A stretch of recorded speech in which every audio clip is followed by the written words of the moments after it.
What is going on, everybody? Welcome back to the Burnout Brighter podcast. My name's Matt. I'll be your host. Matt. Yeah. What? I was already back last week. No, you weren't. Yeah, he was.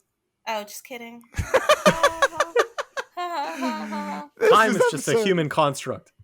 Time. Because I don't have a schedule. I just get I don't know. I don't know what's going on anymore. Okay, never mind. Welcome to episode 87, where I guess I am still back, but yeah, that's a thing. I am joined by my wonderful co-host Destiny. Hey. And my lovely co-host Darren. Oh, God damn it.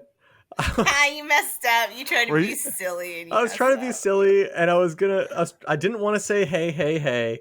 I wanted to be more clever than that. And then are you saying I'm not clever? No. I'm saying I'm saying it wouldn't be clever for me to just say the same thing making fun of you. That wouldn't be clever. That's true. Were you about the symbol does that, and it's so base. Yes. Basic. Were you about to go with ho ho ho and then had the realization that you just sound like Santa? That's exactly what was happening in my brain. I was gonna go ho ho ho, and it just no. Yeah, I felt that entire thing happen from across the world. I felt you go inside yourself as your mouth started to move, and then everything just changed in a blink of an eye. On this week's episode, we are going to be talking all about nostalgia baiting, shoving properties into other ones just to make them sell. Why do people do that? While also talking about Sony making Epic Games pay for crossplay, PlayStation getting some Discord love, Crash Bandicoot dev, Toys for Bob, working on Call of Duty, and then we'll also talk about some PlayStation Plus and Games with Gold and new Marvel stuff. You better believe it. It's going to be one hell of a show. But, as always, we are going to be starting the episode off with a round of random questions. I want like a sound effect to put in after I say random questions. You know, like on the radio shows where they'd be like, can it be SpongeBob laughing? That would be hilarious. Yeah. Can it be Darren doing the SpongeBob laugh? So now every time I'm like, okay, he does it loud enough. Yeah. Okay, let's rewind there. That was not good. That's perfect. That is perfect. Let's rewind. Let's start with the round of random questions.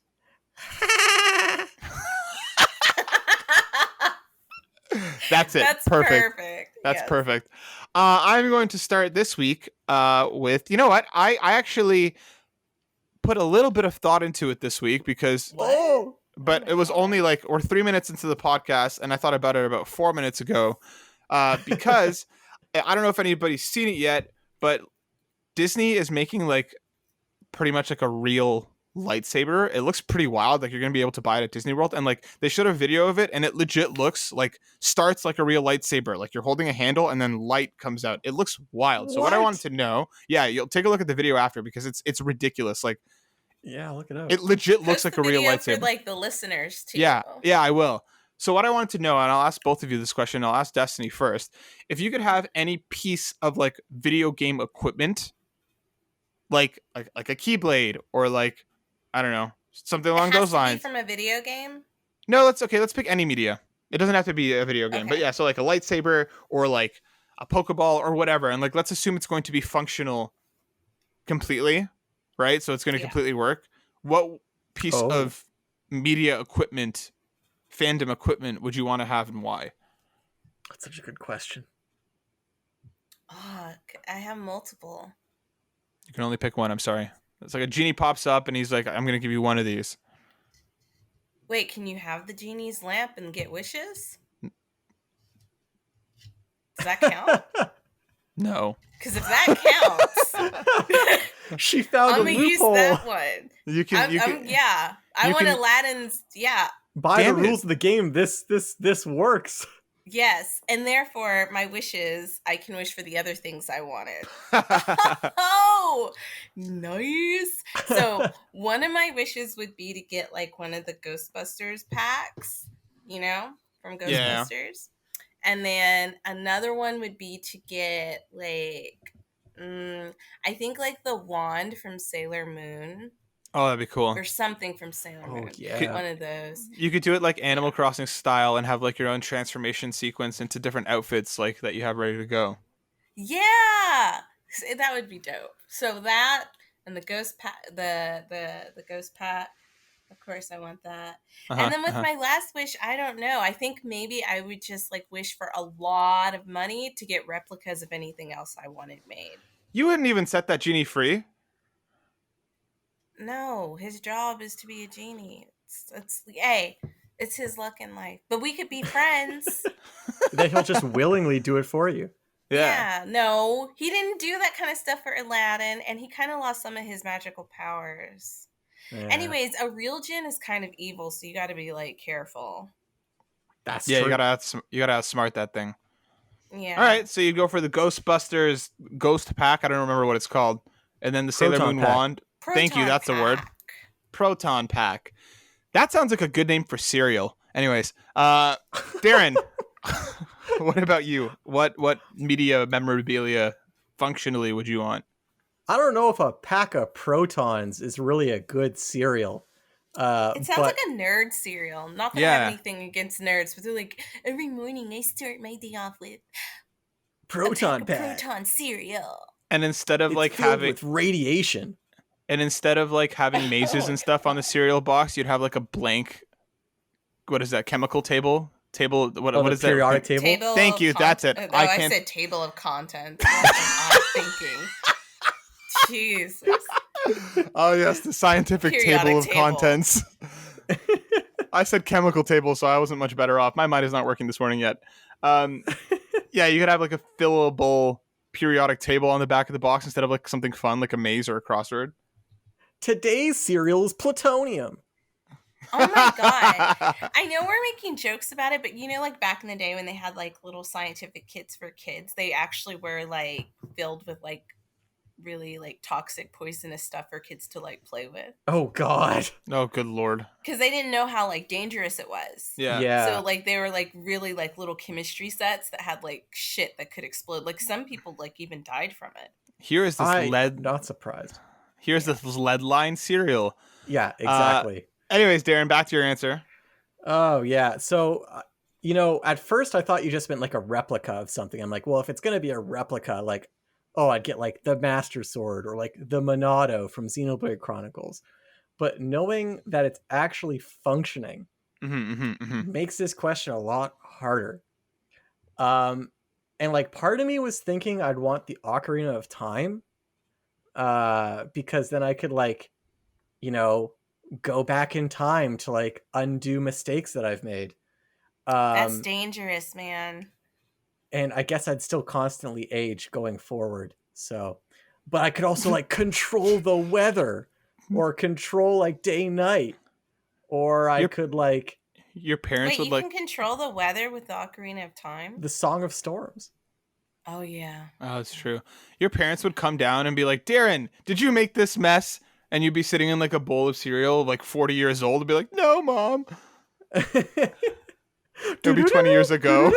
Like, the thing is that like when you go back to the past, you're not supposed to do anything because therefore it splits off and creates another parallel universe of a different outcome.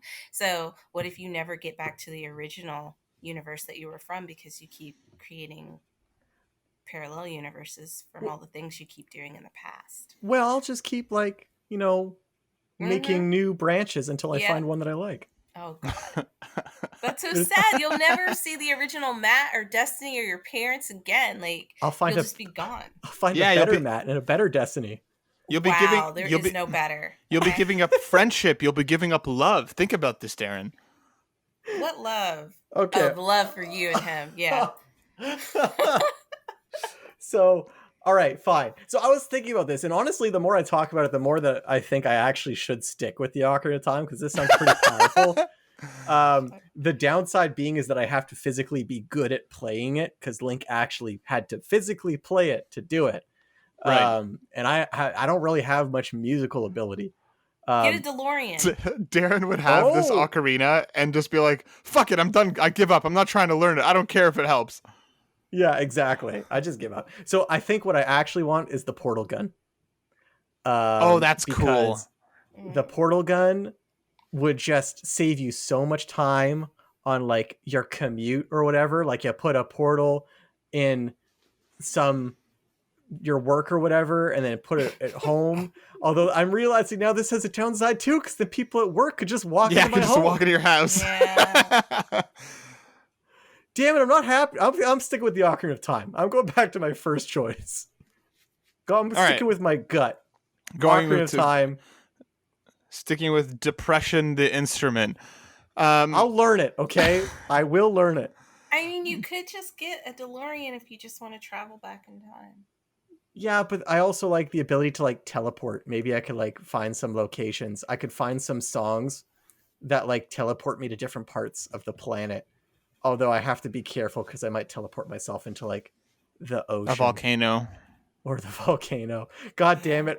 If I go to a volcano, I don't have the red tunic to protect me. You're going to be like falling and like trying to quickly play the one that reverses time. Yeah, exactly. I'm surprised nobody said any of like Marvel's stuff, like like Thor's hammer, like. Oh, I could just pick the Infinity Gauntlet. God damn it. Yeah, too late. You already picked. You know what's funny? All right. Your turn, Matt. Yeah, for me, I actually didn't think of any of the Marvel stuff either, like a big old idiot. So I'll be honest and not pick any of that. My mind initially went to the Keyblade, but I realized how useless that would be because, like, what am I going to do with it? Hey, you hop can over unlock to doors. different worlds. Yeah. You can unlock any door with the Keyblade. Yeah, if they're conveniently sized, like the keyhole is the size of a shoe. But then my mind went to the Men in Black memory eraser type thing. I think that would be neuralizer. Yeah. That would be a pretty interesting one to have. And then as I thought more, Darren, because your portal gun conversation, do you guys remember the movie Looper? Yes. No. But I'm assuming it has to do with loops. That's the one with time travel. No, I'm not thinking about that one. What's that movie with... I think it was Hayden Christensen where he just teleports all over the world all the time. Yeah, but Jumper? He didn't have like a thing. He just could do it, I thought. Yeah, I thought he had a could thing. Just do it. Oh, did he? Could he just do it? Thing. Damn it! Never mind then. then. Stupid Jumper. If You that's could have a teleporty thing, like like Star Trek. Just get that whole ship, teleport you anywhere. Beam me up, Scotty. Yeah. I just have to leave somebody up there to be ready in case I ever want to teleport. You know what? Like, it's the future. You can just like have like a key robot blade shaped thing that like just like boop boop, and then takes you to the ship.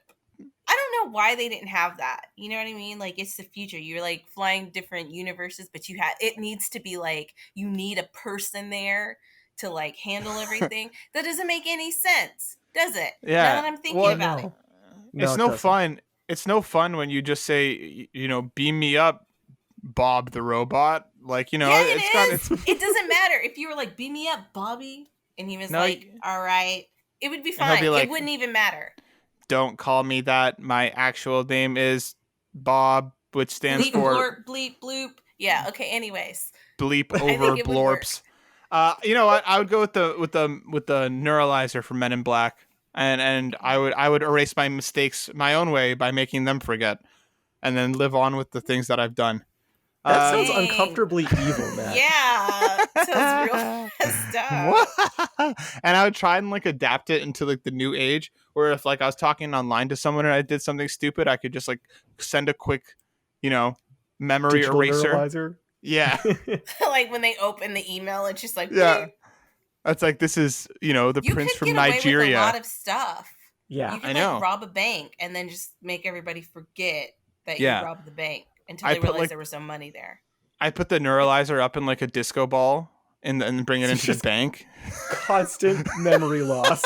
Oh my god. Just 30 minutes of brain damage, basically. Pretty much. There has to be some repercussions for that. Matt, you're I'm sure there will be, but I'm not going to consider it right now. Anyways, that was a great round of random questions. Darren, do the noise again. Darren, do the noise. No, we're just going to leave it on that uncomfortable ethics discussion. Yeah. Ethics, methics, whatever. This is just we're in He's May the only now, one and who everybody picks knows. something that like hurts people. Did you notice Hey, that? yeah. Like Hey, it doesn't. we're all like being selfish. He's like, I'm gonna be selfish and I'm gonna hurt people. Yes. Listen, I'm not hurting anyone. They don't You know don't that know. they're. You don't. I'm pretty you sure know, of the you of know, the. you know you're hurting because like I feel Yeah, like in the movie I he have- asked about it. Yeah. I have to yeah. live with it. That's fine. I already live with depression and anxiety. Why not throw something else on there? The painful Oh my memories God. of me erasing my Regret. loved ones. Yeah. Oh God.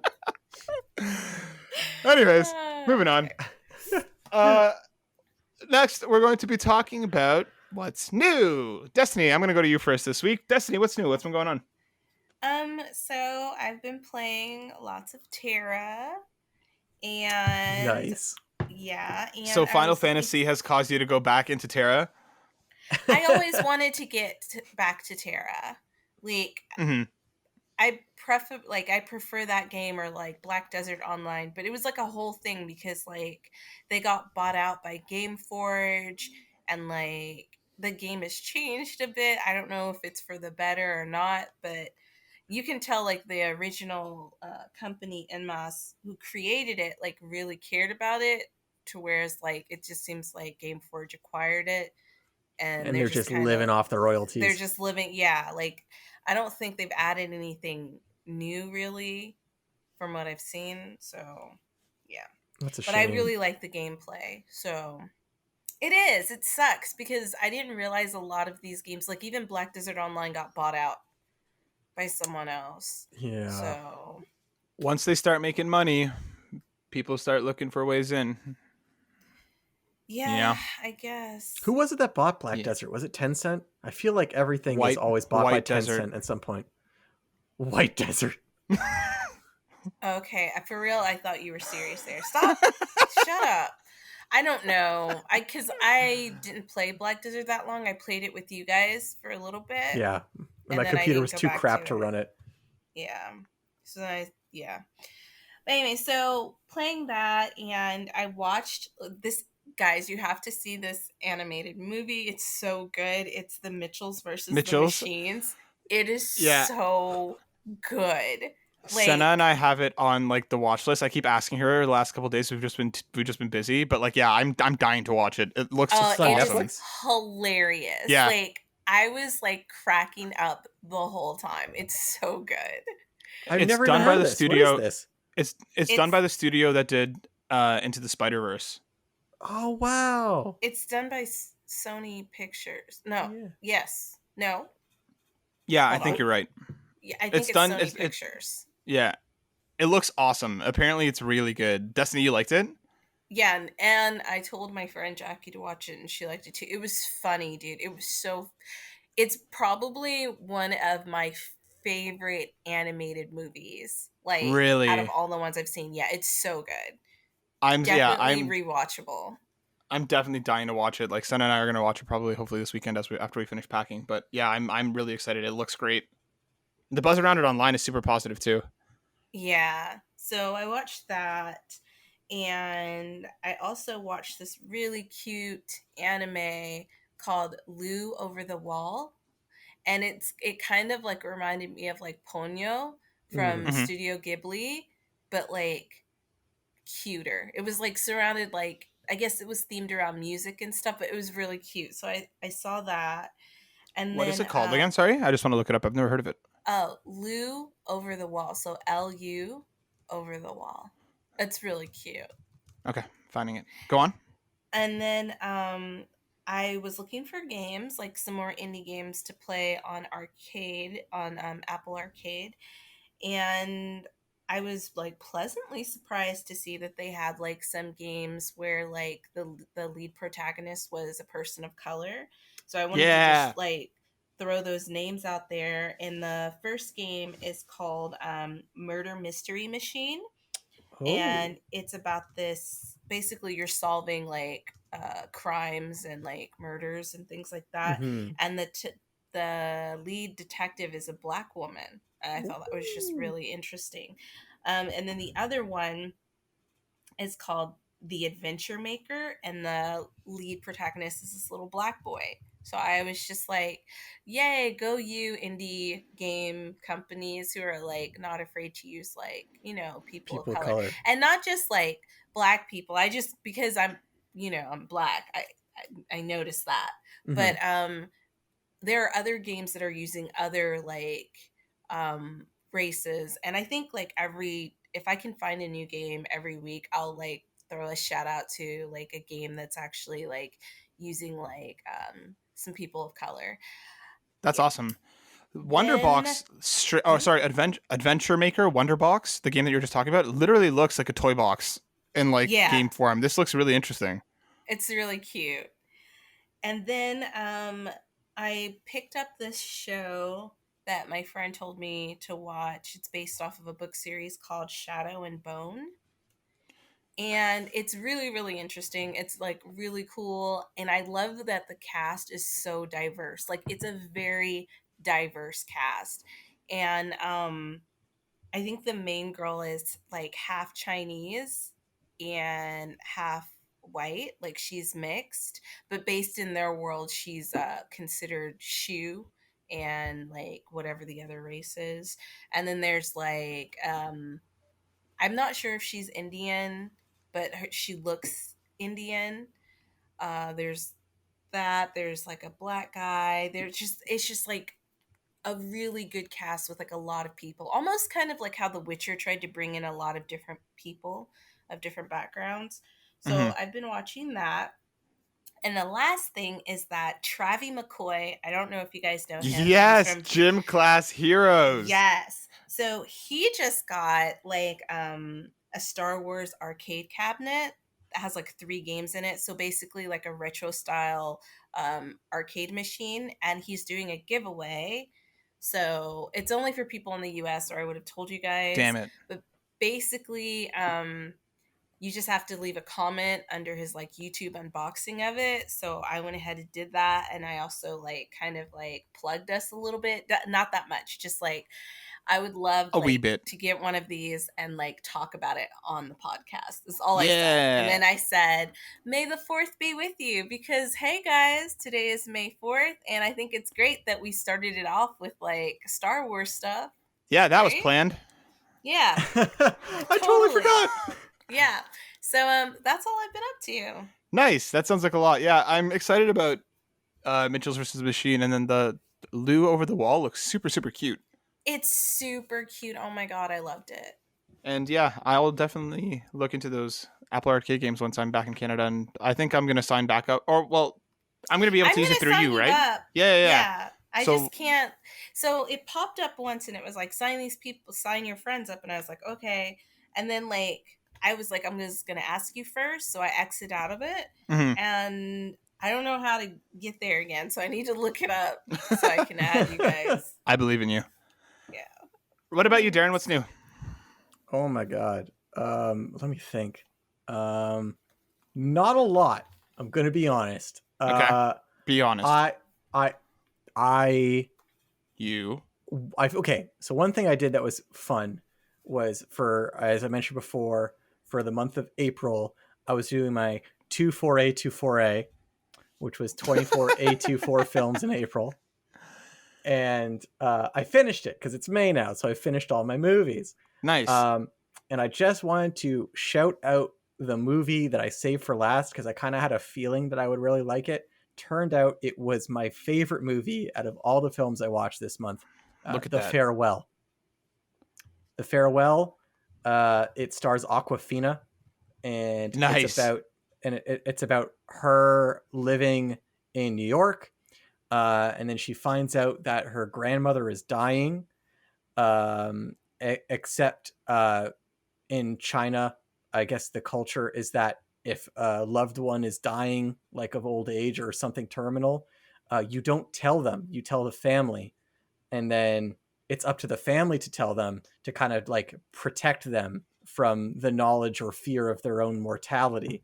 So to get everyone together as an excuse to see their grandmother in China again, they have Aquafina's cousin gets married to, or they're having a wedding for her cousin who just met this girl like 6 months ago, and they're getting married as an excuse so that they could go say goodbye to the grandmother.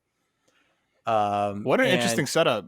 Yeah, really funny. Apparently, actually a true story. Like, this is autobiographical from the director. The director really had this happen to her, and it's Aquafina is like the self-insert character for the director. I honestly, one of the best movies I've seen. Like, absolutely fantastic. It was like funny and sad and heartfelt, and just like amazing acting from everyone on board. It's on Amazon Prime in Canada. I don't know where it is in like the US or anywhere else, but like if you have a chance to watch The Farewell, like it's a must see. It was nominated for Golden Globes. There was some controversy because it was nominated for Best Foreign Film at the Golden Globes, which is dumb because it's about an American from New York. And just because they're speaking Chinese and they visit China, they counted it as a foreign film, and the director's American and everything like that. Didn't they do the same thing with Minari? They also shoved that into Best Foreign Film, even though it's an American-based and made film. But that was at the Oscars, I think? Remember. Yeah, at the Oscars. I don't remember, but you know what? I wouldn't be surprised. But yeah, it was shoved into Best Foreign Film. Oh man, people, what's wrong? What's wrong with the world today? Anyways, the movie was fantastic, and you have to see it. Other than that, I have gotten deeper into Disco Elysium. I still haven't finished it. I'm taking my time with it, and I'm just like soaking it in the best I can. But so far, it's one of the best games I've ever played in my life, and will definitely make my like top 10 games of all time. When you're done, Darren, I'd love to do like a spoiler cast with you, because like I'd be super down to talk about that game in depth. Yeah, so good. I have never played a game with writing on the caliber of Disco Elysium. Such great characters, such great theming and lore and history, and like a really interesting exploration of like politics and like humanity, and such player choice. Like, this is the only game that I've played that I think truly makes good on the promise that your choices matter. Like, this is a high standard for RPGs, and I hope other RPGs aspire to be like it in the future. And then finally, in Final Fantasy 14, I've just made it to the end game. Well, I mean, I made it to the end game a long time ago, but I've been spending a lot of time grinding in what's called the Bosjan Southern Front, which is a nightmare of some of the most obnoxious boss fights I've ever played. All of them is just like attack spam, where the entire arena will be covered in like different areas that you cannot stand in, or else you just die. Jesus. It's so hard. It's a little addicting. I've been doing that, and I've been having a good time. But if I had one complaint, you get a bunch of extra abilities you can use in battle, but they're consumable. So after you use them up, you have to go kill a bunch of enemies to get them back, except they're random drops, so you're not guaranteed to get the ones you want.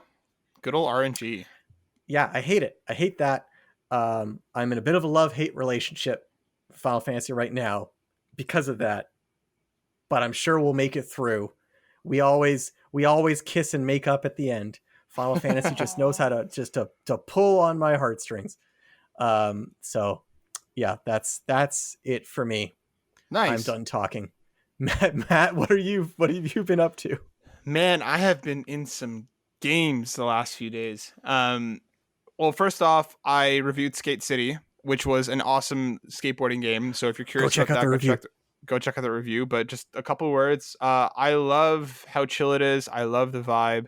I got like addicted to like grinding out the challenges, because they're actually not grinding like in skateboards, you know. But yeah, that game was a lot of fun. If you want to hear more, laugh is that? Go check out the review. But the game is great. I really, really liked it. It's on Apple Arcade, and then it's coming to everything else. I have been hopelessly addicted to Returnal. Oh, really? In a way I never expected. Yeah, dude. And Darren, let me tell you this. This is one of the most Darren-ass games I've played in a long time. You need to play this once you get on, once you get your PS5. Look at a PS5, yeah. Because it's basically like Metroid meets Dark Souls. Oh, God. And that's why I say, don't tell me that. Yeah, no, for real, dude. Like, oh shit. Darren's excited. Darren is excited. The gameplay is so good. Like, the gunplay is so much fun, and like the bosses have been fantastic. So I've made it through 3 biomes now. And like obviously like it's a roguelike, so you'll have to keep playing over and over again to get good at it and to be able to make a run through. The game does a bunch of clever stuff to make things more streamlined as you kind of finish areas. So when you die, you don't have to actually do things from the beginning to the end. There are shortcuts and stuff that you can get along the way. You can still take like the long route through if you want to kind of make sure you're spec'd up the way that you want to be. But like once I finished the second biome, I unlocked a shortcut that lets me get to the third, and like I've not like touched the second biome since. But it's there if I want to go and try and like get something specific or to get more power ups. Yeah, the game is phenomenal, and it's doing more things with the story than I ever expected from it. How repetitive is the gameplay getting? I'm hooked. I've basically played like all weekend because I was like, I haven't had a game be like, I wake up and I'm like, how soon can I play this? What things do I have to do before I can sit my ass back down and play more of this game? Like it's really, really, it nails the loop of like, okay, one more time. All right, I'm gonna give this one more go. All right, one more time. It's hard as balls. It's really, really difficult. Because like of like almost like the bullet hell style dodging that you have to be doing through waves of attacks while also attacking back.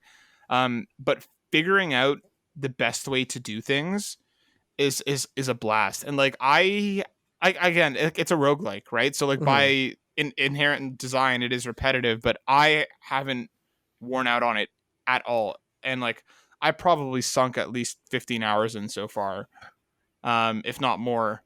And I'm shocked. I literally thought you were going to be taking pictures of Pokemon all weekend. I was bouncing back and forth. When I got really frustrated with Returnal, then I went to Pokemon Snap and relaxed myself with some picture taking of Pokemon. And that's how many hours would you say you spent taking photos of non-existent probably around animals? 4 or 5. Okay. All right. Yeah, 20 more hours ahead of you. That's worth it. Yeah.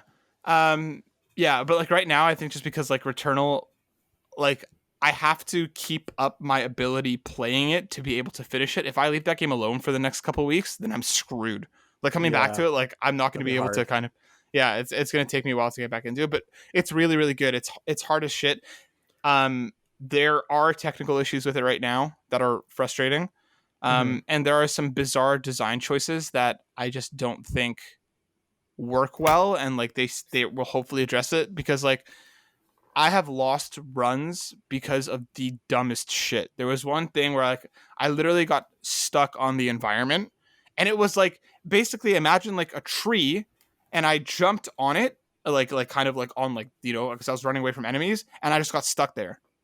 Right. Like I was just stuck. I couldn't jump. I couldn't dash out, and I had to. And I love it when I get stuck on trees. Yeah, it was ridiculous, and I had to reload. And the thing is, it's like as soon as you close the game out, you lose all your progress. And like people were talking about online. People like you continue your permanent upgrades, but in terms of like your whatever you're doing that run, it's gone. There's no like save state. So like if you want to play something else, or if like I've seen other reports of like coming out of rest mode, like people lose their progress because there are no save states whatsoever, right? Like you can't. Sucks. You can't. It's one of the games you can't pause. Yeah, it's like you just pause it, and then like somebody tweeted out, and I can't remember who it was, but basically being like, this is the closest thing to like back when you were a kid and like leaving the PS1 or N64 on all day because you had to, you didn't have a memory card and you didn't want to lose your progress. Yeah, I remember that. Like I used to do that all the time with Tony Hawk before we had that memory pack for the N64. Like I would just leave it running because like I was like, oh man, I got so far. so hopefully they find some sort of solution, because I don't think it takes away from, the roguelike experience. I mean, Hades and stuff like still kind of saved your run, so it wasn't like a detrimental thing. And like, I don't need Yeah, a not only save did it point. save your run, if you quit in the middle of a run, it saved, like, it will spawn you in the room you quit at. Like, Yeah, you don't lose any progress when you quit. and I think they need that desperately, because another thing happened. Like, I was having a phenomenal run, and I left the controller on the couch, right? And then I went out and I took Lilo for a walk, and I came back in, and in her excitement, like, because I exited out to like the home screen, right? And I just left it on. She kind of like knocked into the controller and somehow moved the cursor over to the next game and hit X, and it auto loaded straight into the other game. So She I did that lost. on purpose. Yeah, I know, little bitch. So I lost all my progress over something stupid, like as stupid as that. So like, I have no issue with like the inherent design of the game being, die and try again. But I do think they need to build in a little more in terms of like almost like accessibility, right? Because like, if people have kids and they need to do other things, or like, Well, or yeah. if like, like, it's just giving someone like a save state in the middle of a run is not a bad thing. And it's like, you can't. Actually standard roguelike practice to Yeah. give you a save state. More roguelikes than not have save states. Like, to Yeah. the point where it's like, you're not going to be able to just reload all the time from that spot, but if you quit, Exactly, it will yeah. save you. Yes, Well, exactly. Like, have you looked into it to see why they designed the game that way? Like, do they have a reason? That's just basically because of the genre of the game. They went ahead and went that way. Like, I don't know if they were anticipating as much of a reaction as it's gotten. Well, I've heard the because game's runs from start to finish of beating the game can take upwards of 2 hours. So you need to dedicate 2 hours of free time to play this game. Okay, but like, let's just be like serious. Like, you guys have definitely spent more than 2 hours playing a game. Oh, for sure. But I've also had playing sessions that are less than 2 hours. And if like I'm playing a game, and it's like sometimes I just want to play a game and jump on for like an hour or like 30 minutes. And you cannot do that with this game. Like, yeah, it sounds like it. I would play it more if I had the flexibility. Like, he said you can. It sounded like he was saying you can. Yeah, like you can, but you're right now running the risk of like the game updating and you lose all your progress, or something happens where somebody else jumps on the console and they load up something else. Like there's you can right now because you can turn your console to rest mode rather than like and just leave the game out. Yeah, and just leave it, and then just pray that nothing happens in between the time that you put it to sleep and you decide to wake it back up. Because like for me, it's not an issue because I'm pretty much the only person that uses the PS5. But like I can't imagine for somebody who has a family or who's somebody who has other people who use the primary console in the same way, like accidentally wiping your run because they just didn't know. So do they tell you that like before you get the game? Like, are there reviews that talk about that before you get it, so you know what you're getting into? Yeah. It's common knowledge now. And like it was always it's just kind of like a shitty design feature because there are other games of similar genre of in the same genre that just handle it in a better way. And Housemarque did, the developer did comment on Twitter saying that they're watching, they're listening, and like they're like hopefully they're going to work on something because again I don't need save points, but I do need a save state where if something happens I'm not going to lose all of my progress because of something stupid. No, I get it. I couldn't play a game like that. Like when like when we were doing the review for that other game and like I lost all the progress. Yeah, I remember. Like, no, I'm done now. Yeah, believe me, it frustrates me to no end. Like if I lose like a couple hours progress or something, I'm usually like, okay, I'm putting this down for a couple days because I'm mad. You're better than me. I could lose like 30 minutes. And if I feel like I made it far enough, I'm like, fuck this. You're never playing this game again. Yeah. Bye-bye. And then, I've been playing a bunch of new Pokemon Snap as well. And that game is exactly what I wanted and needed it to be. Like, I am so pleasantly surprised by how much they've put into it. Like, the Pokemon interactions and stuff throughout the level are actually ridiculously cool. And, like, they'll do stuff like, now you actually have, like, research points that as you level them up in a certain level, the Pokemon will behave differently and change locations. Like for example, at the beginning of the first level, you'll see like a Pichu and a Grookey, like kind of like as you start the level, but they notice you and they run away. But as you kind of develop up your research points and like your levels get higher, they'll actually run around and play near you and stuff and like follow you through the level and stuff. Like they've done a lot of they've done a lot of cool little things to kind of make the Pokemon really do feel like like living creatures, not like the. Well, that's nice. Yeah, because otherwise it'd be like it's lame. Yeah, not like in the mainline Pokemon games where they're just there. Like these actually do feel like living, animals pretty much that you're, just kind of in their environment and taking pictures of. Um, it like for anybody who didn't like the original Pokemon Snap, this game isn't going to do anything to sell you on it. Like it really is like a sequel. They basically took it and just made it more, which is what I wanted from it. But I do see some people saying like, it's not worth the full price tag, and like, it's that this game shouldn't have been this much. And like How much is it? It's full price. So in Canada, it's $79.99. Full It's price what? for it. Well, in the US, I think it's 69. 59 or 69? 59 or 69. Because the difference is you can't just say full price, because now we have two different price values for games based on PS5 and like everything else. Right. So yeah, So so it's like $59.99 in the US. that's a lot. But the game's supposed to last like much, much longer than people think it does, I've heard. Yeah, I've heard that it's like upwards of 12 to 15 hours, which I mean, like Uncharted was that long. And, I understand like the gameplay much like, is a much different experience. So it's kind of like, to each their own. I have no regrets buying it at full price. I can understand why someone might be upset for spending, full price on it, because it is just kind of chill through these levels and take pictures of Pokemon. If that's all you want from it, then you're going to have a fantastic time. I'm really, really enjoying it. It's like a good game for people who are like huge fans. Yeah. Of it. Like, I think like they're definitely be willing to pay that much. Me, I like Pokemon, but I'm not willing to pay that much to just take pictures. Yeah, and I totally understand that. And I do think it's an interesting conversation to have, not on this show, but like, different pricing structures, but in how Nintendo ignores all of it, right? Like they're pretty much, it's Switch, it's full price. It's coming from Nintendo, it's full price. They don't care because they know people are going to buy it. Yeah, and again, like I don't think that this specific case is one, like I see both arguments here for new Pokemon Snap specifically. Because again, it's what I wanted out of the game, but I can see why someone might think that it's too much. Some people say that like Animal Crossing wasn't worth the price, but I mean, like, I only played it for 1 month and I put 70 hours into it, and I still think that was worth the price. Like, I put so much time into that game. Yeah. It's an interesting conversation to have another time. That's crazy, because your island looked like you barely touched it. I invested a lot of time in the stock market. I did too. I think once I made my first like millions, like maybe the third time, I was like, all right, I'm done. Yeah. Let me play this for another 200 hours.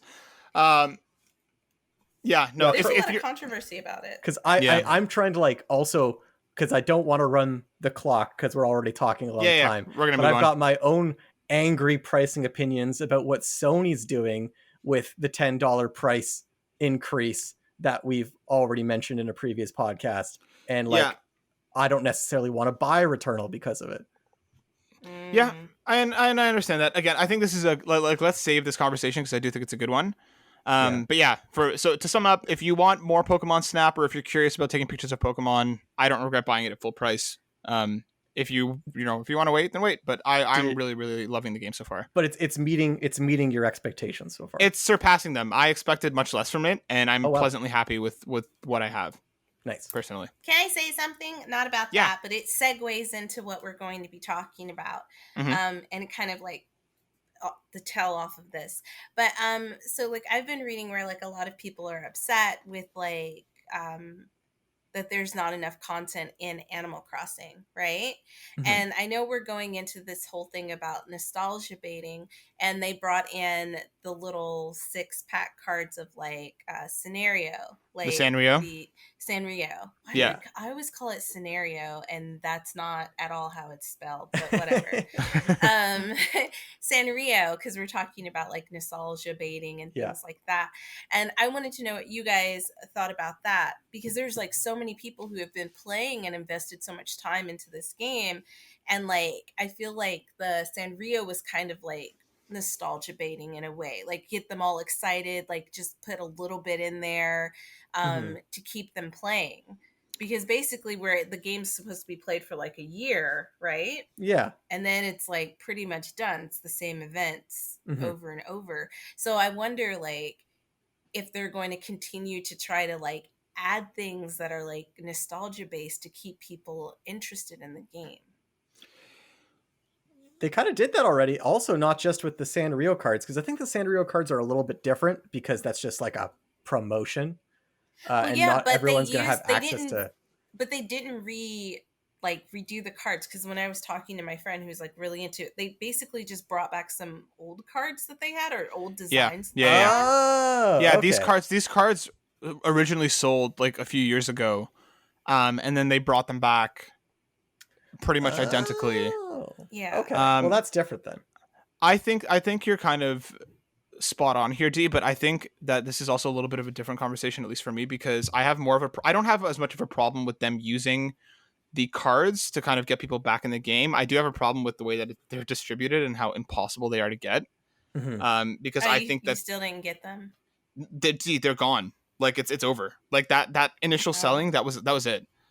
Um, oh. but yeah, like I think that like to kind of build from there, like I'm not surprised that Nintendo's doing it, and like they're kind Hmm. of using this, especially like because the conversation we're gonna have is kind of bringing in properties into others just to kind of make people buy stuff, and like they did Hmm. kind of exactly that, right? They took Hello Kitty and shoved it into Animal Yeah, Crossing that's why I to brought it Hmm. up. Yeah. yeah, exactly. And I think with something like that, that's more of like a tie-in crossover. I think it kind of makes sense in Animal Crossing's case, but I think the way that they handled it was wrong. If Yeah, that makes sense. It doesn't really work well as a way to get people into the game if you can't buy the cards in the first place. Yeah, But yeah, see, I don't think that's what they did it for. Like, obviously, like, I don't think that's the only reason why people nostalgia bait. Like, they just want money. So like, yeah. nostalgia would be based on people who are already familiar with like the old franchises, right? Hmm, Hmm. hmm. So like, even though they're appealing to new players, like who they're getting at are the people who have already, who are already I guess used to these things. Like, so they're trying to pull in old players, Yeah, yeah, yeah. or like old movie watchers, or like, so for example, not that SpongeBob is obsolete, like he's still a thing, but they just came out with this like makeup palette by like Wet and Wild, and it's like all SpongeBob themed, right? Oh And my like, god. SpongeBob came out when I was like, I don't know how old I was, but he has been around Yeah. for a minute. Yeah. And I immediately wanted it. And I'm not a huge makeup person, but because it was SpongeBob, I Yeah. wanted it. Yeah.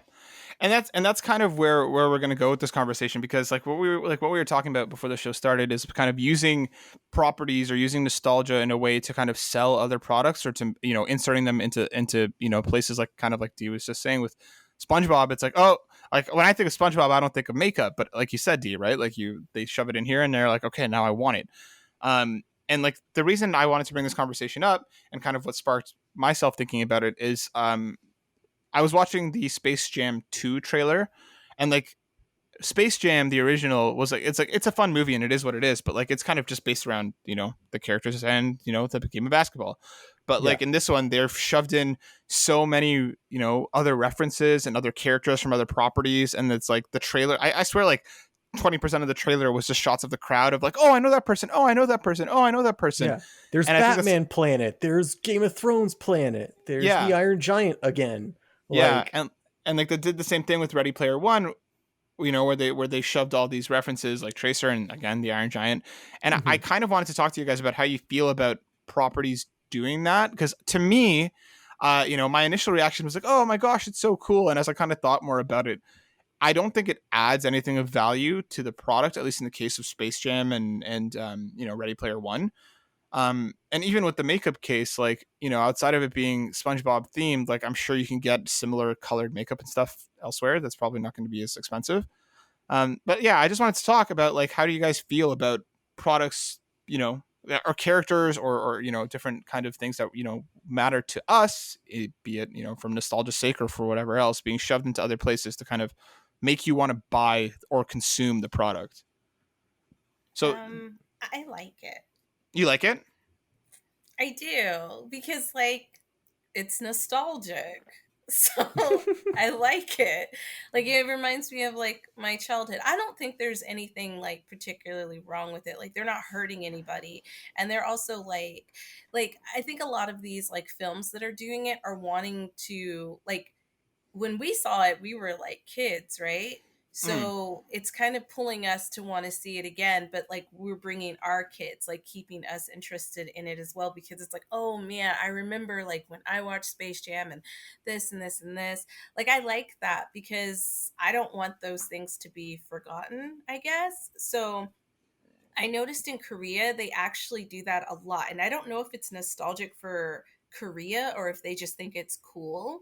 But the Mhm. whole like makeup thing, like I'm sure if you ask Senna, there's so many crossovers. They'll have like the Peanuts, Snoopy and the gang. They'll have like Care Bears. They'll Mhm. have like a lot of stuff from like the 80s that they use to just market their products. And yeah, of course, you can get like similar shades somewhere else, but it's like, do I want like a Care Bear dispenser or do I just want a plain old dispenser that I could get anywhere? Yeah. So, like, I think it kind of pulls at your heartstrings in a way. And I think that's okay.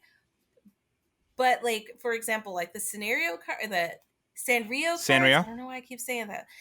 I didn't like the way that they did that because they made it such a limited run that, like, I don't know. It was like that whole like you better get it now or you'll never be able to get it. That Yeah. kind of Yeah. like.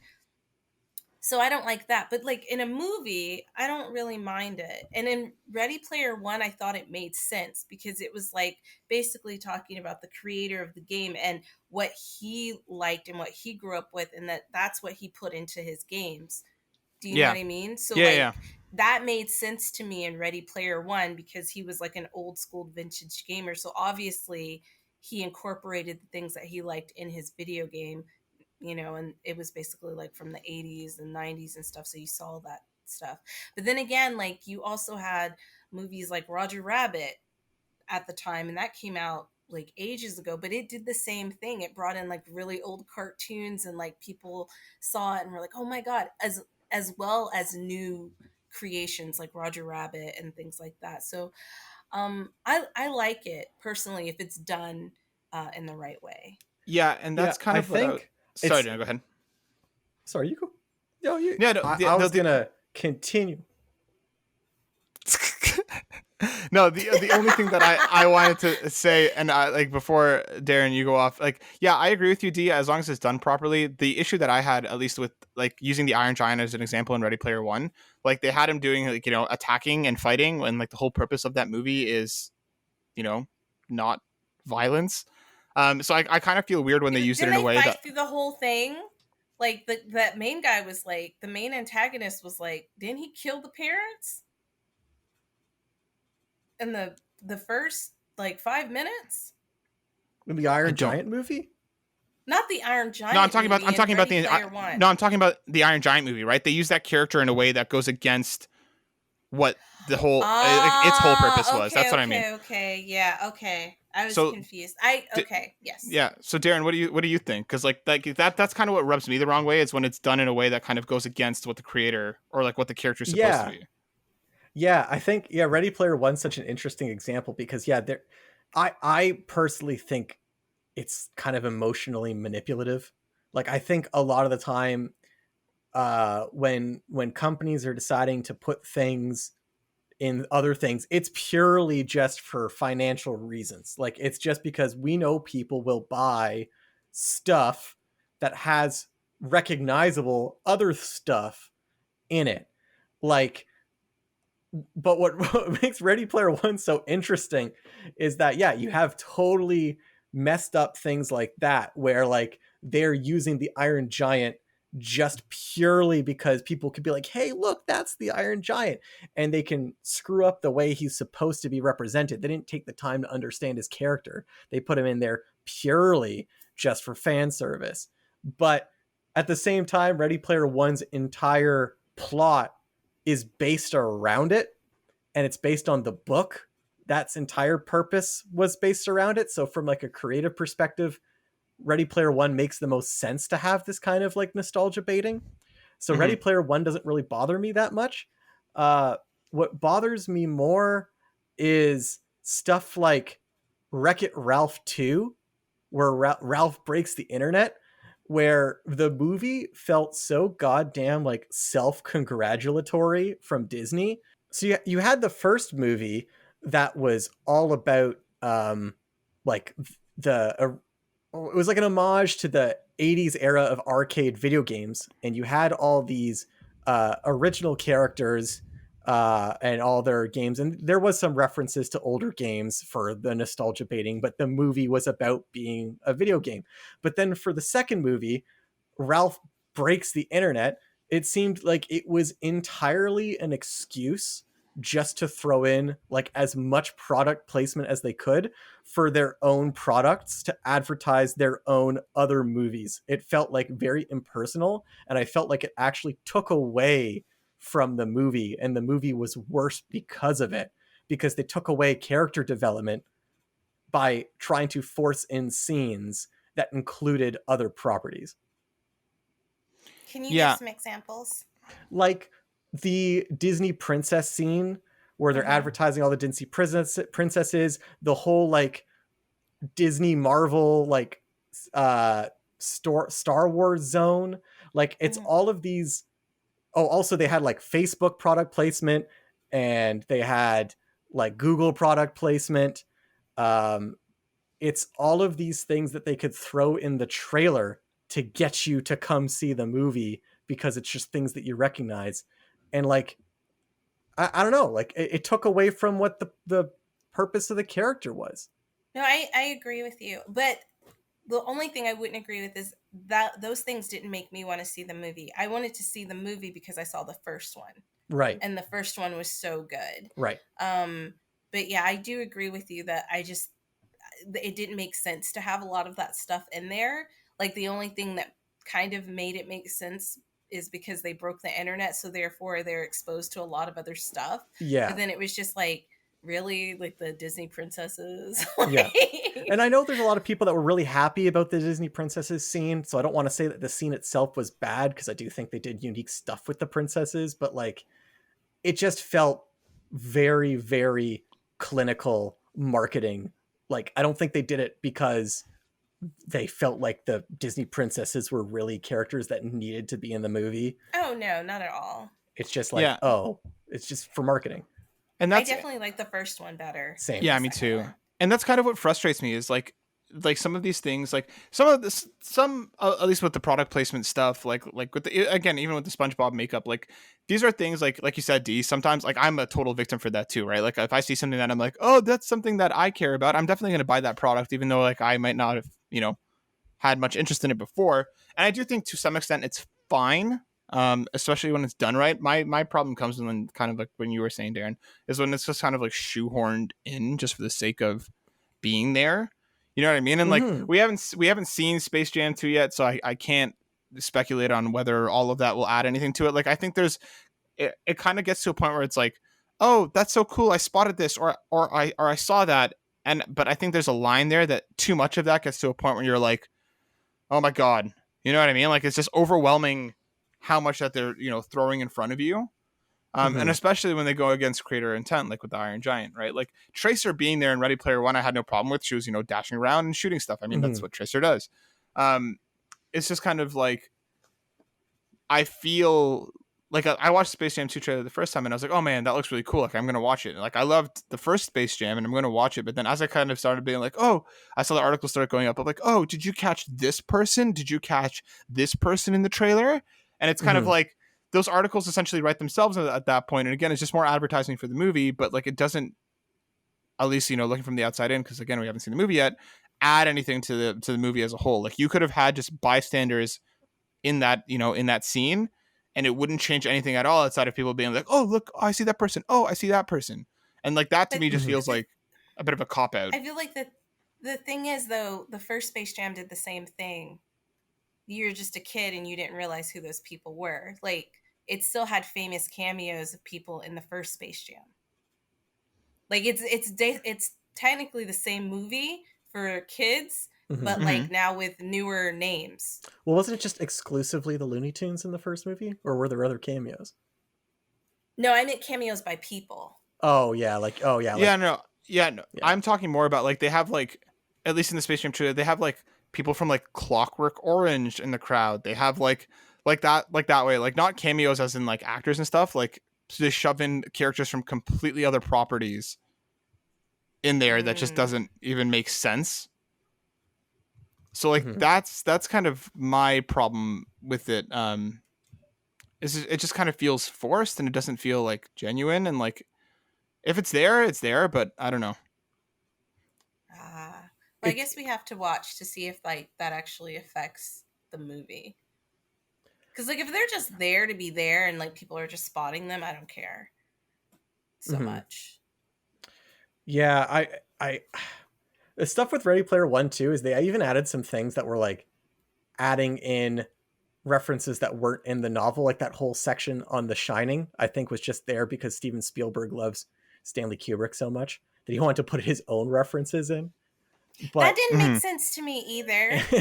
Like watching it, because I was like, why is that important? Like that, because they dedicated a whole, like, I don't know, like 10 minutes to that in the movie. And I was just like, why?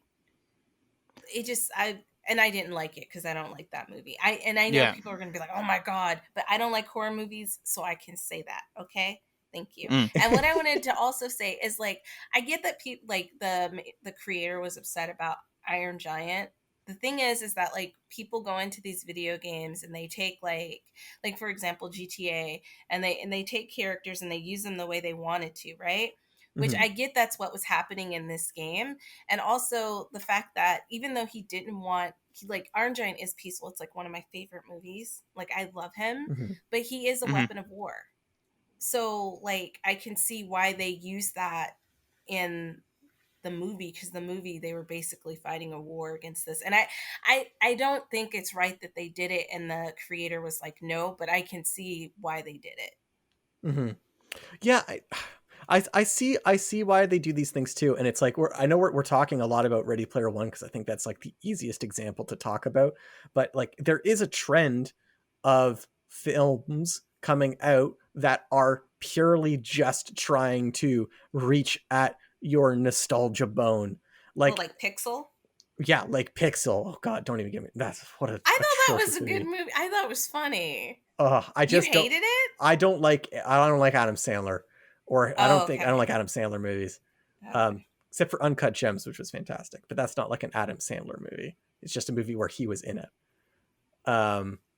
But I think like Pixels, or even like all the video game movies that are coming out, like the Mortal Kombat movie or the Sonic the Hedgehog movie or the new Ghostbusters movie. Like they keep trying to bring back all these old properties that. Okay, well, to be fair, Ghostbusters, like Dan Aykroyd, and he's been wanting to bring that back, and he only got it greenlit for like that. That's been an ongoing thing for a long time. That's true.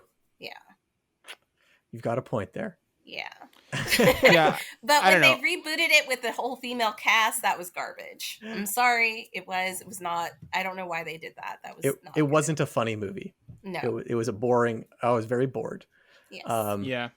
I think kind of like what bothers me most about all this, or at least, like I said, if it's done right, I have absolutely no problem with it. Or even if it's just kind of in a fun way, it's kind of cute to like look around and be like, oh, look, that my one of my favorite characters is there. But sometimes I feel like it's just done just to sell the product, whether it's because of the quality of the product isn't enough, so they start shoving other things in to kind of make you want to consume it, or whether it's just because they're looking for, the quick clicks of the articles online being like, oh, this person was in the trailer and this person was in the trailer. Like that stuff kind of bothers me more than it's just kind of like, oh, this is fun. Like what a fun way to do this. So I don't know. I think that kind of bugs me more than anything else. But like you were saying, Darren, I don't think this is going to go anyway and away anytime soon. If anything, I think we're just going to see more and more of it as it kind of works its way into mediums. No, nostalgia is such a powerful tool. Yeah, it's such a powerful tool. I don't think it'll ever go away. Yeah. I wish Disney would stop remaking their animated films. Like yes, that's something that I don't like. Because like the animated films are already made and then they make live action versions of them. So that's like one of the nostalgia things that I think is like just garbage. Yes. And they've not done well.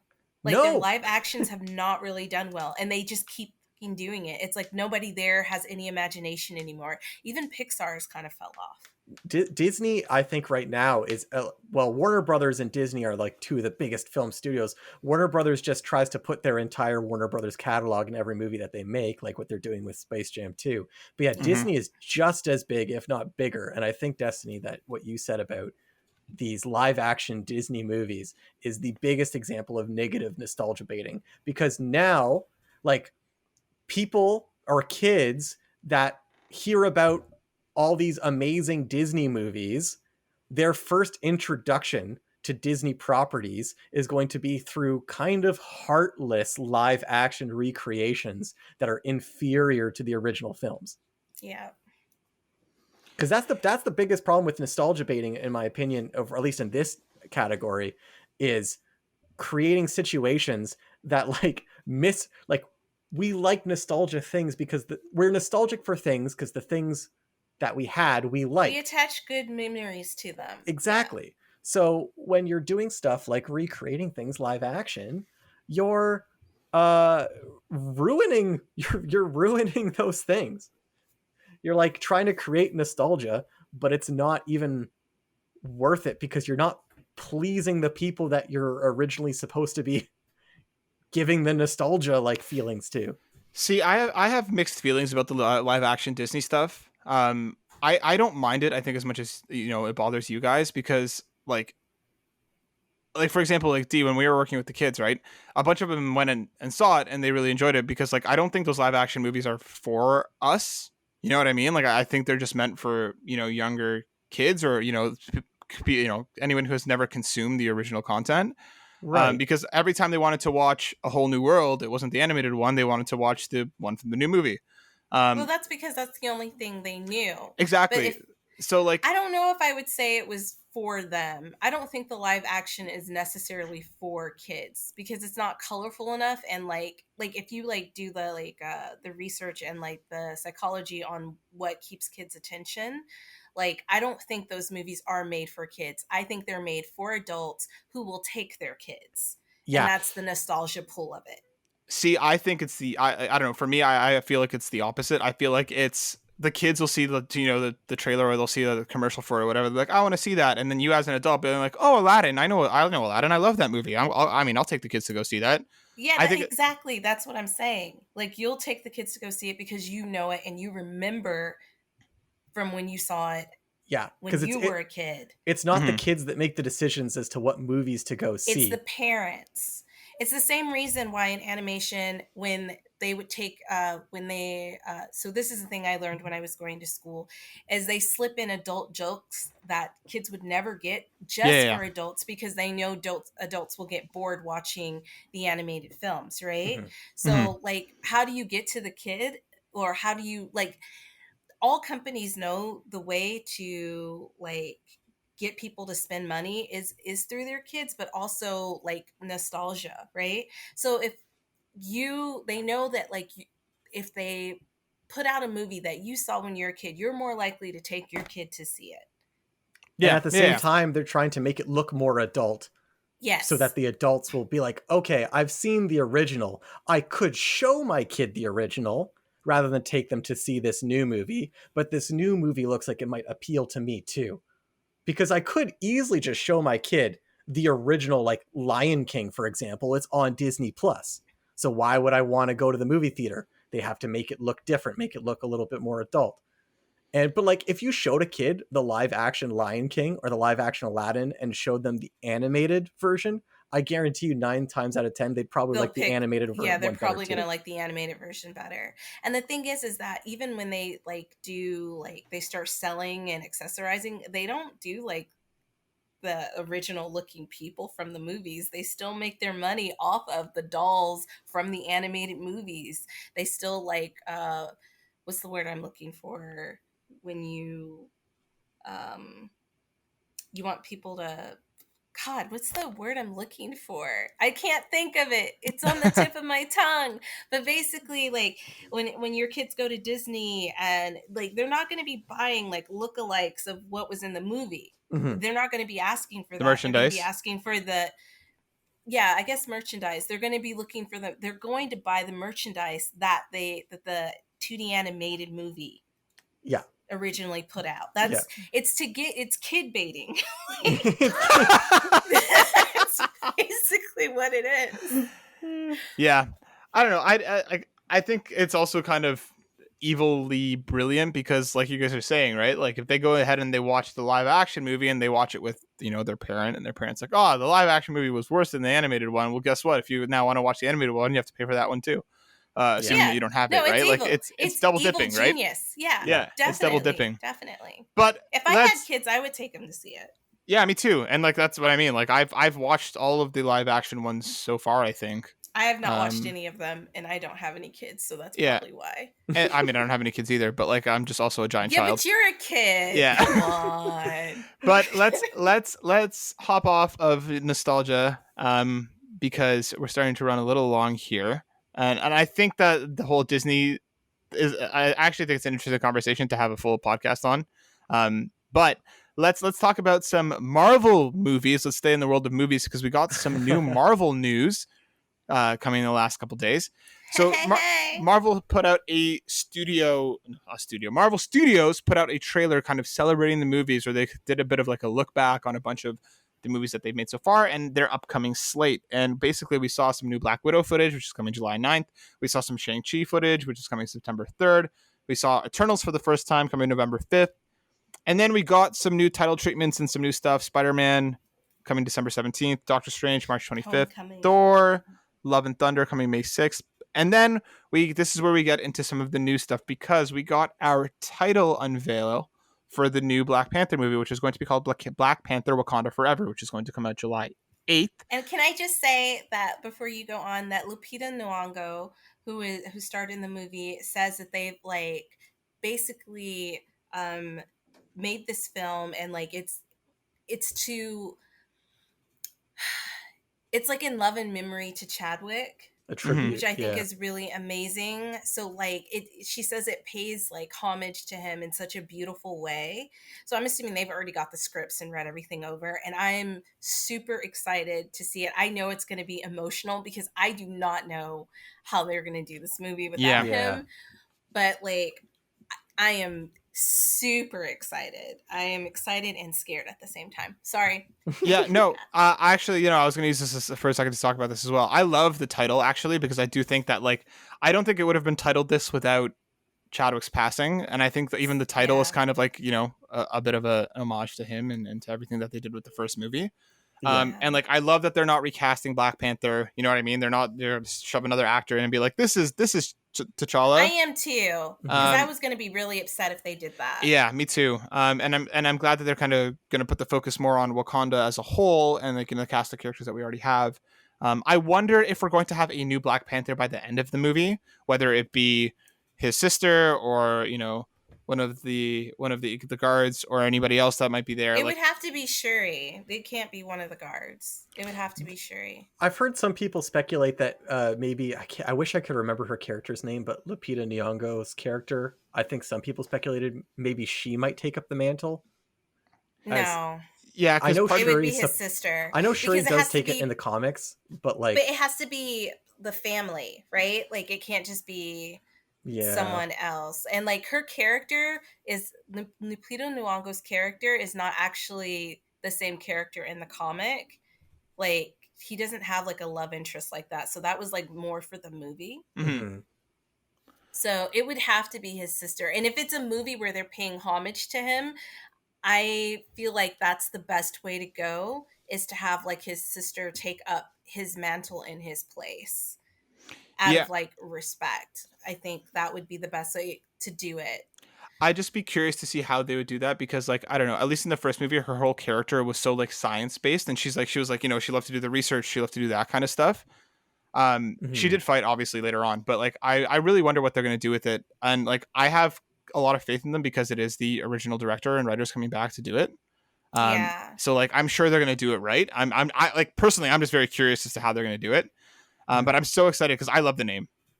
What did Destiny do? What do you think about the name itself? No, I thought that was amazing, because whenever I think about him, like not only that, he's in other movies, but like I always picture him doing the Wakanda Forever, and I always think of our one student Yeah. that we had, a couple of them when it first came out, and like he would constantly be like, this little Korean boy is so cute, he would constantly be like Wakanda Forever, and that's such an amazing like homage just to Chadwick, because as soon as you say that or you think about it with your arms crossed over your chest, like you think about him and then you think about Wakanda. Yeah. So I think like the name was picked out with a lot of thought and care and love, and Yeah. it's perfect. I think Matt also brought this up because he's trying to bait me into admitting what I told him before the podcast, that I don't like the name.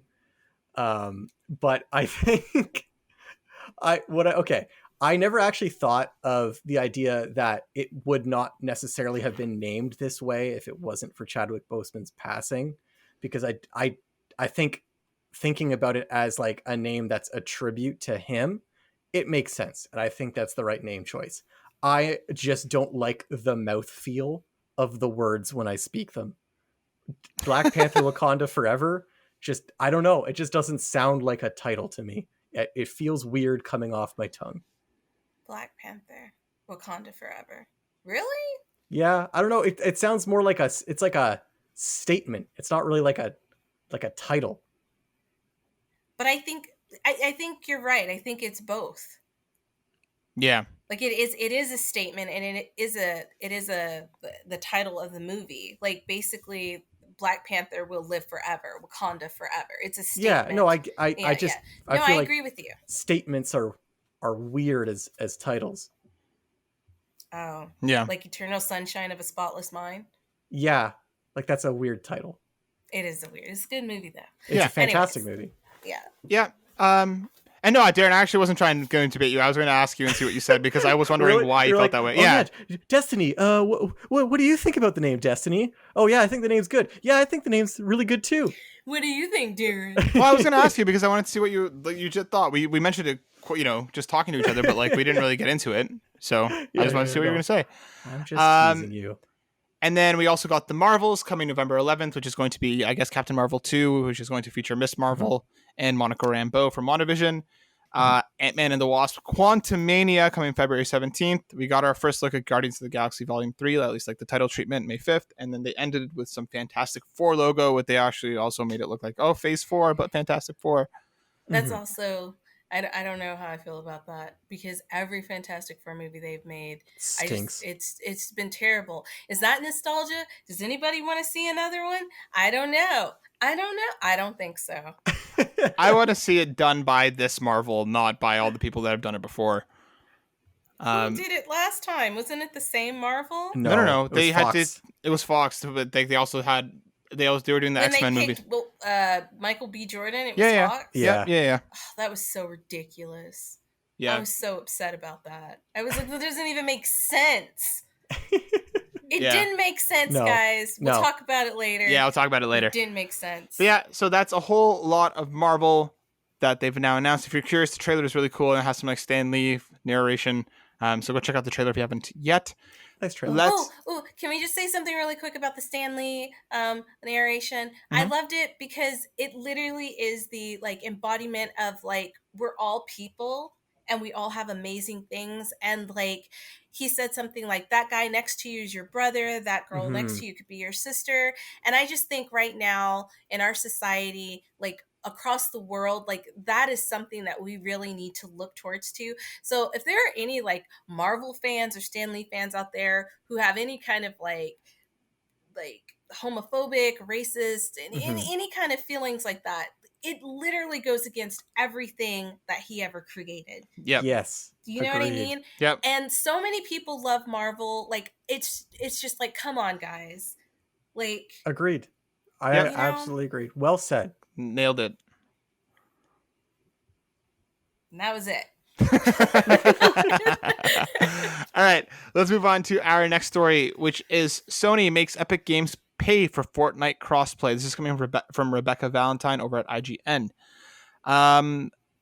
Here, hold on. I just want to find the exact segment here. Sony has a policy that requires if the ratio of payments across platforms for a given PlayStation user gets out of sync with the playtime, then we have to give them a commission on other platform revenue, Sweeney said, who works for Epic Games. So if someone was primarily playing on PlayStation but paying on iPhone, they'd get compensation to Sony.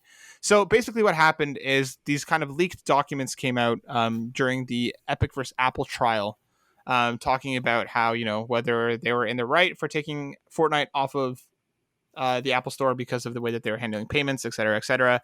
And it came out that basically Sony, who was very against crossplay for a very long time, actually makes Epic pay to have, Fortnite be accessible elsewhere.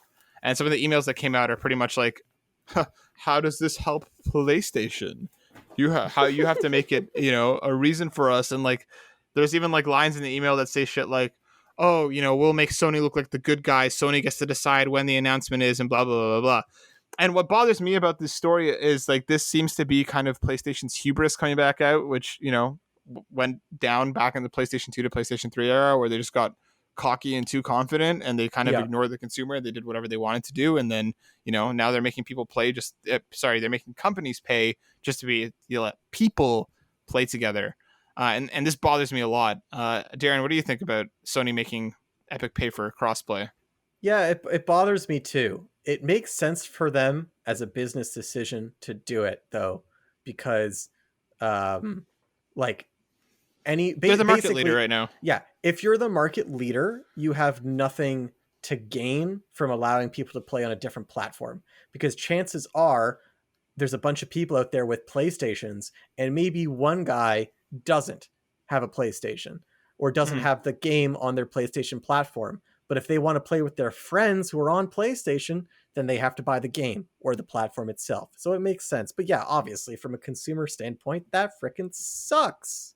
Man, let me play with my friends, Mom. God.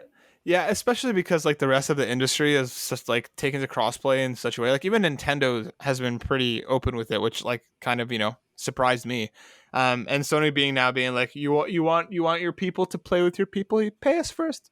This is kind of like a shitty stance, and like I wonder if it'll come back to bite them at all, because it's just kind of a crappy way to handle it. But yeah, let's move on to story number 2, which is a bit of a follow-up to a conversation that we had before in one of our Hey Did You Hear videos, but again coming from IGN. PlayStation acquires minority interest in Discord following Microsoft's buyout interest. This is coming from Matt TM Kim. PlayStation has announced it has made a minority investment in Discord as a way to build a relationship between the popular online chat service and Sony. Hold on. Yeah, so Jim Ryan, president and CEO, announced in a short blog post that they haven't given a lot of details yet, but it does seem like PlayStation and Discord will be working more closely together. And it seems like it's some timeline of next year we're going to see something come from it. And what I want to know is, Darren, do you think that this means that Discord proper is going to come to PlayStation? I sure freaking hope so, because like otherwise, what's the damn point? Like, what is the point? Yeah, why would you get a minority stake in a company unrelated to you if you didn't want to use part of that company for something? Yeah, especially because the way that Sony's current infrastructure handles like the groups and the party chat is awful. They made it worse. Yeah. So ever since PS5 came out, Sony's like user experience, not their user consumer stuff, the UX, user interface, yeah, the UX and the UI. Well, not the UI necessarily, but the UX has been trash. Like such a inconvenience to do stuff like make party chats and like send messages and stuff like that, and even use their store. They took away wish lists and they brought them back, but deleted all my old wish list stuff, and I have to recreate my damn wish list. Yeah, and like what I want to know too is that like, is this going to be Discord proper? Like, for example, if we get Destiny back into Final Fantasy and we're all playing together and she's playing on computer and we're playing on PlayStation, are we going to be able to all chat? Or is PlayStation going to take the route of, oh, now you can use Discord to chat with other PlayStation players only? Because I kind of have a bad feeling that might come.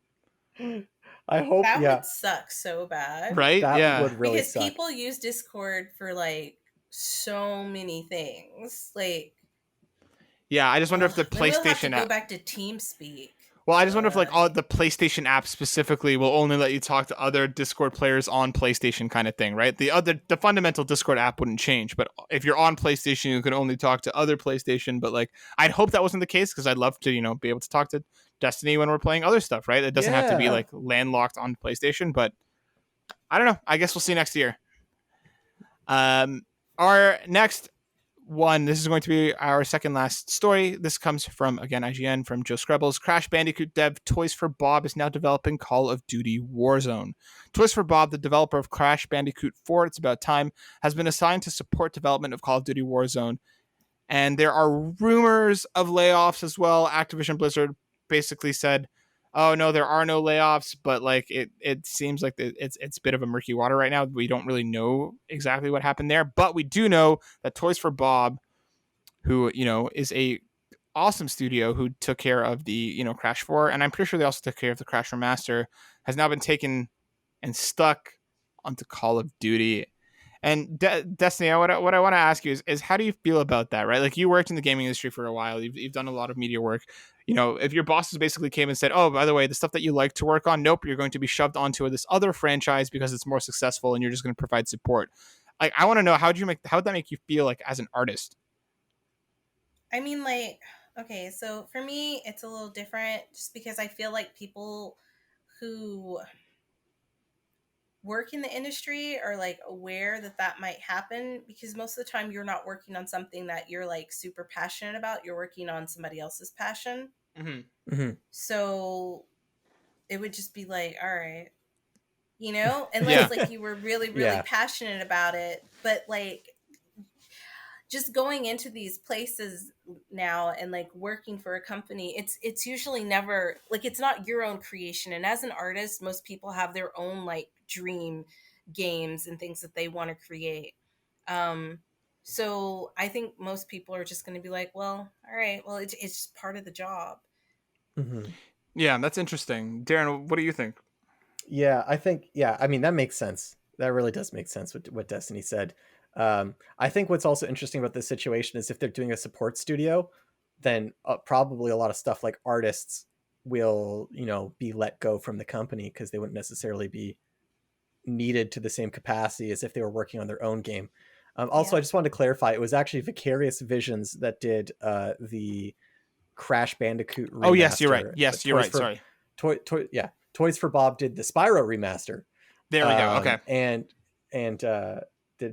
I think for me, I'm just more upset that Activision is basically become all Call of Duty all the time. And I think this shows the extravagance that game publishers have created, because now you've probably got like upwards of 4,000 to 5,000 people working exclusively on the Call of Duty franchise. And that just seems absolutely excessive. Yeah, I think there were other reports also going around that like pretty much every studio that has any Activision affiliation is on Call of Duty, and there are other rumors going around that this year's Call of Duty may have been canceled or is being reshuffled because of quality. So I wonder if it's an all hands on deck kind of thing, like they're kind of taking everybody on until they ship the next Call of Duty, or whether this is like a permanent thing. I hope not. Like, by all accounts, Crash 4 sounds like it was awesome. So Toys for Bob like has some serious development pedigree there. So like I hope that they're going to be able to make their own games again. So I hope it's more of like a get everybody on Call of Duty now to to get it out and get it fixed, versus you're now just on Warzone indefinitely. Also, from what I understand, Bobby Kotick, from impressions of people that have worked with him, sounds like one of the most miserable humans to ever run a company. Can I just say something? I think like these big companies are like shooting themselves in the foot. Yeah. That's all I wanted to say. Yeah. Because we could have a whole podcast about why. Oh yeah, for sure. I think so. I agree. Yeah. So I mean, all the best to all the people from Toys for Bob and to the other development studios who are being brought into Call of Duty. If that's what you want, then I'm happy for you. If it's not, I'm sorry. I mean, it sucks. The very last thing that we're going to touch on very quickly is PlayStation Plus and games with gold for May 2021. PlayStation Plus games are PS5 will be getting Wreckfest's Drive Hard, Die Last, and PS4 will be getting Battlefield 5 and Stranded Deep. While Is games that with really the gold, name? Yep. Wreckfest, crash hard, die fast. No, drive hard, die last. Oh my god. Yeah, that's a name. I'm pretty sure it just usually goes by Wreckfest though. And then games with gold will be getting Armello, which will be available from May 1st to May 31st. Dungeons 3, which is from May 16th to June 15th. Lego Batman, which is May 1st to May 15th. And Tropico 4, which is May 16th to May 31st. Games with gold does absolutely nothing for me this month. PlayStation Plus is not really my month either. I feel like this is meh. We already got like a car combat game just a few months ago with, Destruction All Stars, and now we're getting another one. Battlefield 5 is obviously because they're getting ready for Battlefield 6. Yeah, I'm actually kind of interested in playing Battlefield 5. I haven't played Battlefield since 3, a long time ago. I'm actually happy about that. I'm like, you know what? Maybe it'd be fun to go back and just play a World War II shooter for a bit. 5 was fine. It wasn't great. It was all right. I'm curious to see what they'll do with 6. And then, but the biggest thing with me about games with gold specifically, like PlayStation Plus, I feel like has good to great months with like usually at least one like big game every month. Yeah, I feel like every time I see games with gold now, I'm just like meh, big old meh, because like I feel like everything that's coming to Game Pass compared to everything that's coming with games with gold, like I feel like Game Pass is just by far the better value, and I feel like they're doing that on purpose. I really do feel like they're shooting games with gold on purpose to make Game Pass look better.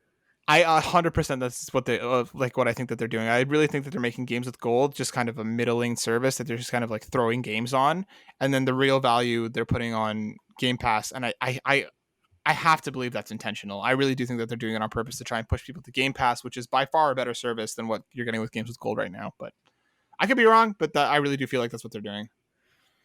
I think I believe you. Thanks for believing me. Thanks for believing in me. Yay! And that, my friends, brings us to the end of the show. Thank you so much for watching. And I completely realized that I forgot to say this at the beginning of the video, so maybe I'll add something onto the beginning for the video side. We do not have any video for this week in terms of like our faces.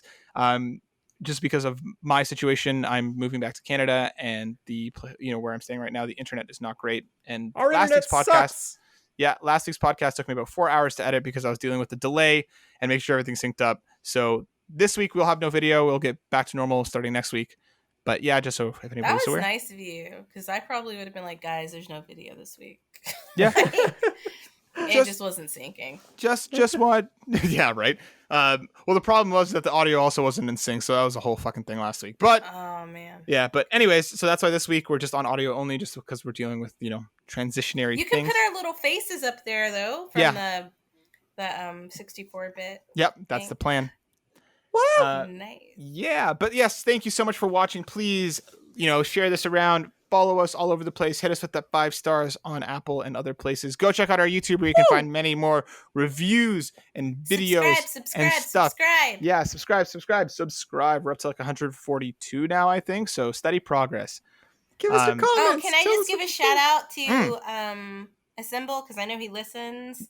Congratulations on hitting 2K. Yeah, congrats, buddy. On YouTube. Yeah. And a shout out to Midas, because I talked to him earlier today, and like he's just like always pumped and always for us. And I just want to say thank you to Midas. You've been like pushing and being supportive, and like I love it. Like all the creators who have been like working with us, just thank you so much. Thanks, Midas. You're the best. Midas is unreal, and I'm excited to rock some Apex with him very, very soon, because he keeps asking, but like our time zones just do not sync up at all right now. So we're kind of like, okay, we'll play together, I swear. But yeah, so thank you so much again. Please like, subscribe, share, all that good stuff. That brings us to the end of the show. We'll be back next week for another round of ridiculousness, fun talks, serious things, and love and friendship and all that's in between. Catch you next week. Destiny, Darren, it's been a pleasure as always. Peace out. Deuces. Later. I have a question. Are you going to tell like the listeners about you doing a new podcast? Oh, that's probably a good idea. Yeah. So Yeah, let's do that. Really. Yeah. Yeah. Okay. So, okay, lies. We're not actually closing out. Yes, I am going to be joining a PlayStation podcast. I don't have a ton of details for it just yet because we're working out everything. Yes, but I'll be joining a PlayStation podcast called the PlayStation Drive. The first episode should be up at the end of May-ish.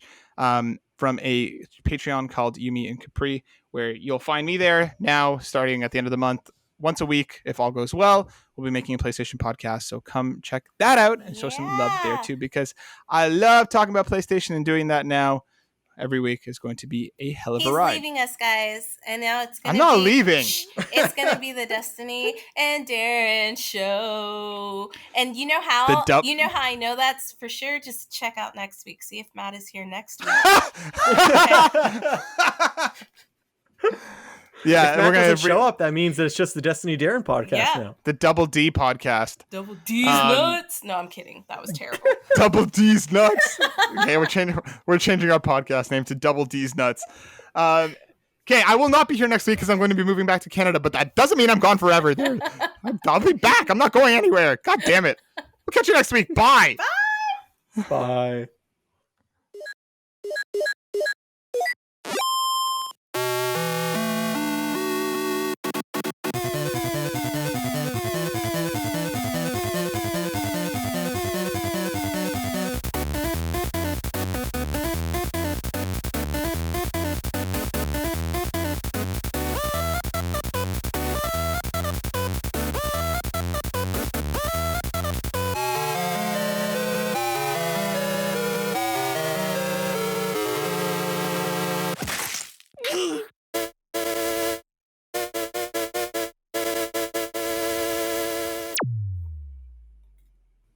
My name's Matt. I'll be your host.